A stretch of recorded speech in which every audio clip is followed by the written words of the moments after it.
Bradshaw is following this story for us today and has more details. So over 100 million kit being invested. What's this money going to do?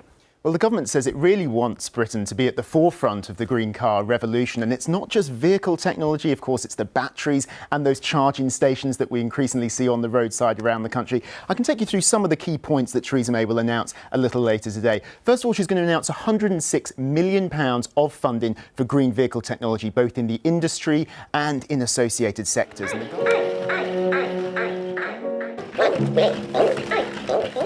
The thought of a simple machine replacing a demanding and expensive opera star might be music to the ears of theatre directors, but critics of such innovations have warned that you can never really replicate the drama and emotion of the human voice.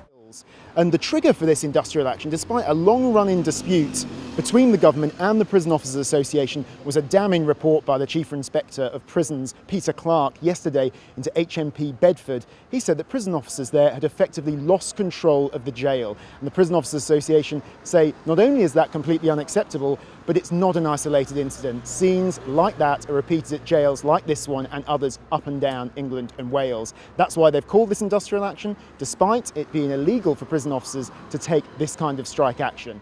The black cab is getting a very green makeover. It may have the classic looks, but under the bodywork is a new electric motor, and we're the first broadcaster to see it up close. Up until now, most electric cars like this one have found private buyers who charge them overnight or maybe while they're at work, but for taxi drivers, with the amount of miles they cover each day, that's not going to be good enough. They're going to need a network of rapid chargers on the roadside so they can recharge on the go or risk running out of juice. Just so you know, this interview will be video recorded. Oliver is currently working in police video interview rooms like this one, supporting victims and vulnerable witnesses as they give evidence. But the hope is that he and other dogs like him will soon also be able to support witnesses when they give evidence in court. The idea has come from North America, where more than 200 dogs are currently working in courtrooms and police stations. Nemo, you affirm that you will perform the duties of a courthouse dog. Lines coming through on Tesco at the moment. What's the latest there?